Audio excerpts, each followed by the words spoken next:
people should fucking stop complaining. Right. People should figure out who the fuck they are. Good call. People should not listen to America propaganda of fixing the shit they suck at. They should be tripling down on what they're good at. They should be competent in certain areas, but you're not gonna become Beyonce or, you know, like your bone structure is a certain way. Like you're not gonna solve everything. Your IQ can get a little bit better, but don't worry about the incremental. Figure out what you fucking puts you on fire and you're halfway decent at. If you're lucky enough right now to be listening and you're good at what you like, become tunnel fucking vision. Because there's way too many voices telling you what and how. And here's the other thing, and this is the big one, Joe, because you have a humongous audience. The biggest thing that I've seen dividends from, have the conversation with the person that's holding you back. The reason most people who are listening right now are not doing that thing is they're worried about the opinion of somebody, usually their mother, usually their father. And the reality is that your spouse may be the person holding you back, and you have to have that conversation. Cut them off. We have to get to a place where you're doing you, because the number one thing that scares the fuck out of me is regret. And you're gonna sit there at 72 and you're gonna say, I wish, I wish, I wish. And whether that's money or spend more time with your family, there's a million ways to do this. Our whole lives are guided moment to moment by the state we're in. Learning how to change your state, not bullshit, not fake, but to go from pissed off, frustrated, freaked out to back in your center, or creative, or determined, or something that's gonna move you forward. It's gonna create a better quality of life for you and others. That's a critical skill set. So moment to moment our life's controlled by our states. Yep. You know, if you're in an angry state, you're gonna respond differently than if you're feeling playful.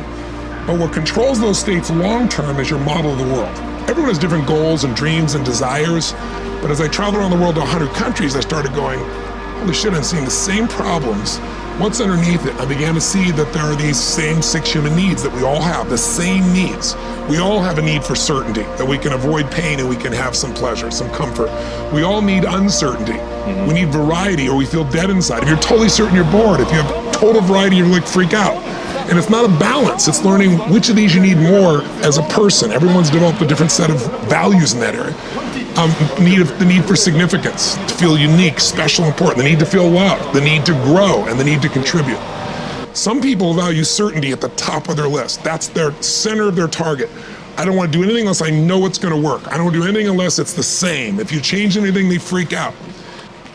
If you're driven by love first, you want certainty too, but love is higher, you're going to behave very differently than if you're driven by significance. I have to be the one. The two that most people have, 90% of the planet, if you said, of all these needs, which one do you really focus on most day to day? Everybody wants love, but what do you focus on? Most people focus on being significant. We live in a Facebook world where people fake their life, put new filters, make it look different than it really is, tell stories that, you know, are totally full of it to make themselves look good. Because we live in this kind of false world where significance is more important than love. Right. And it separates us. Whenever you look at somebody that's been successful, do not allow yourself to make them extraordinary at your expense. You're capable of whatever it is that they're capable of. But it comes down to the mental constructs that you're going to have to build and leverage in your own mind in order to do something great. So I switched my self-esteem from being right and being smart to being the learner who was always willing to admit that he was wrong, identify the right answer, give credit to the person who thought of it, and put more energy behind it than anyone else.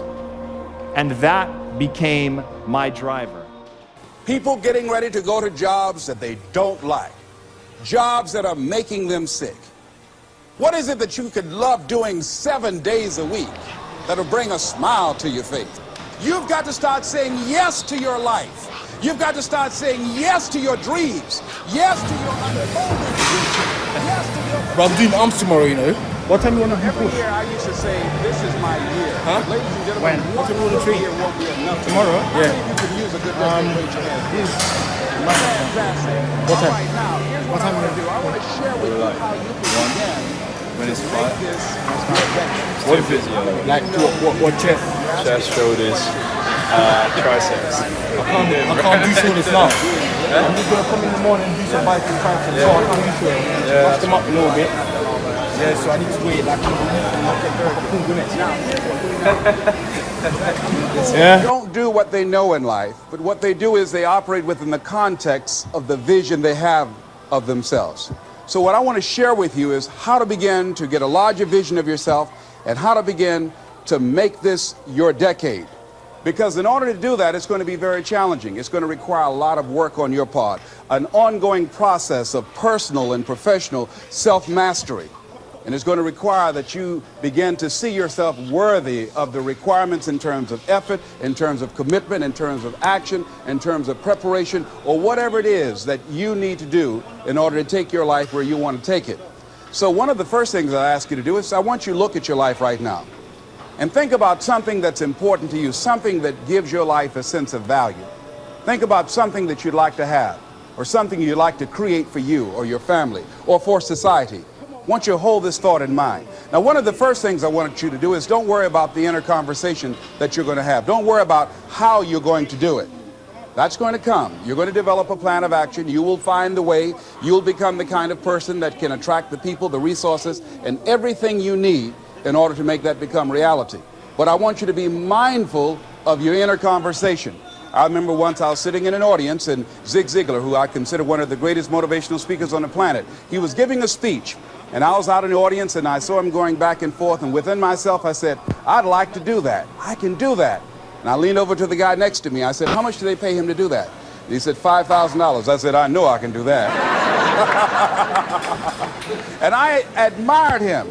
And then on the way home, when I was driving from Tampa, Florida, back to Miami, Florida, my inner conversation kicked in. And it said, Les Brown, you can't do that. You don't have a college education. Les Brown, you can't do that. You don't have the money. You don't have the contacts. You've never worked for a major corporation. What makes you think that you can make more in 1 hour talking than you've made working for a whole month? I want to ask you a question. How many of you have ever thought about something you wanted to do and you talked you out of it? Raise your hand, please. That inner conversation, ladies and gentlemen, is the reason that most people take their greatness, take their ideas to the graveyard with them. You know, the wealthiest place on the planet, a minister said recently, and it was so true, is not the gold mines in the various areas of the world or the diamond mines. The wealthiest place on the planet is the graveyard. Because in the graveyard, we will find inventions that we never, ever were exposed to. Ideas, dreams that never became reality. Hopes and aspirations that were never acted upon. Because most people allow that inner conversation, for whatever reason, to keep them from ever pursuing their goals. So let us begin to look at what's required in order to make this our decade. Why is it that most people don't ever reach their goals or live up to their true potential? One is fear. And there are only two kinds of fears that we're born with. The fear of falling and the fear of a loud sound. All other fears we learn, like the fear of failure. The next is the fear of success. That's one of the major challenges I had to deal with. I was working on a major project, and after it began to grow and it was extremely successful, I panicked and I walked away from it and gave it to someone else because I didn't believe that I could handle it. The other thing that keeps most people from reaching their goals is that a lot of people become comfortable. They stop growing. They stop wanting anything. They become satisfied. They stop looking at ways in which they can improve themselves. They stop putting things in front of them. I was reading something by a great man, George Bernard Shaw, and he said something to the effect that to have succeeded is to have finished one's business on earth. Like the male spider who is killed by the female spider the moment he has succeeded in his courtship. And he goes on to say, I like a state of continual becoming with a goal in front and not behind. I remember after giving a speech at a major corporation, a gentleman came up to me who was up in years and he said, you know, that's real great motivation for you young guys, but I've done all my work. There's nothing else for me to do. I said, oh yes, you've got a lot to give. You have a lot to offer. The fact that you're still here means that your business is not through yet. The other thing that keeps us from reaching our goal is not feeling worthy. That's where a lot of people get stuck. Because see, when you don't feel worthy of your goal, you'll begin to unconsciously engage in self-destructive behavior, like procrastinating, constantly putting things off, squandering your time, and that's what life is made of.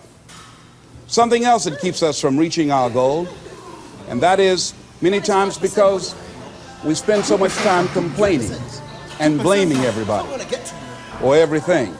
I'm reminded of a friend of mine who talked about the fact that one day he was walking by this house and some people were sitting on a porch and there was a dog on the porch and this dog was just moaning and groaning. So he was curious and he asked the owner, he said, "Why is this dog moaning and groaning?" And the owner said, "Because he's laying on a nail." He said, "Well, why doesn't he get off?" He said, "It's not hurting bad enough for him to get off." How many of you know people who moan and groan and complain about life all the time, all right? They might moan and groan about their job. "I'm sick of this job. I'm sick of you." And they just moan and groan and complain all the time and never do anything about it. They haven't got to the point where they're sick and tired of being sick and tired. They just have enough energy to complain about it, and they consider that, in fact, they believe that that's equivalent to doing something about it, just complaining. No, that can't get you where you want to go. That cannot create your reality for you. The other thing that keeps most people from realizing their true greatness and their true potential, circumstances, their environment. There are many people who believe because of where they're born, because of the area where they are in life and where they find themselves, that's all they know. Given my circumstances, ladies and gentlemen, I shouldn't be doing what I'm doing right now.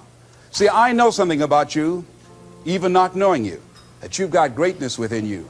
You have the ability to do things that you can't even begin to imagine. You have talents and skills in you that you haven't even begun to reach for yet. No one could have convinced me, given my circumstances, given my background, that I would be doing what I'm doing right now. I was born in Liberty City on a floor on 62nd Street, my twin brother and me. When we were 6 weeks of age, we were adopted. When I was in 5th grade, I was identified as EMR, labeled educable mentally retarded, and put back from the 5th grade into the 4th grade, and stayed in that category until I got out of high school. I have no college training, but here's what happened. I had an intervention in my life. A man who saw something in me at a time that I did not see something in myself. I never forget being in his class one day waiting on a friend of mine who was there to rehearse for a play. He did not show up, and he asked me to go up to the board and write something on the board. And I said, "I can't do that, sir." He said, "Why not?" I said, "Well, I'm in a special education class." He said, "What do you mean?" I said, "Go up to the board and write what I'm about to tell you." I said, "I can't do that, sir." "Why not?" "I'm educable mentally retarded." And he came from behind his desk.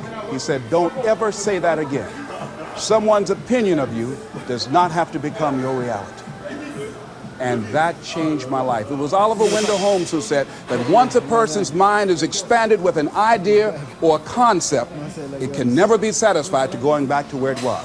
So some of you are going to experience a breakthrough. Some of you are going to go back and look at your dreams and brush them off. Some of you are going to begin to look at yourself and say, "Hey, look here, I know I have not done all that I can do." Whatever goal that you have in mind, I want that to be a goal that will challenge you, something that will make you stretch. It was Osborne who said, unless you attempt to do something beyond that which you've already mastered, you will never grow. What is it that you looked at some point in time and you decided that you couldn't do it, that you talk yourself out of it? Whatever it is, bring it back out there. How you're going to do it, that will come to you in due time. See, you don't get in life what you want, ladies and gentlemen. You get in life what you are, not what you want. And see, the good news is that we can always become more by working to develop ourselves. So the first process of making this your decade, you've got to begin to take a look at your life and look at where are you right now? What are your strengths? What are your weaknesses? What gives your life a sense of fulfillment, a sense of joy? What does a full, rich life means to you? What is it that you could love doing 7 days a week that'll bring a smile to your face?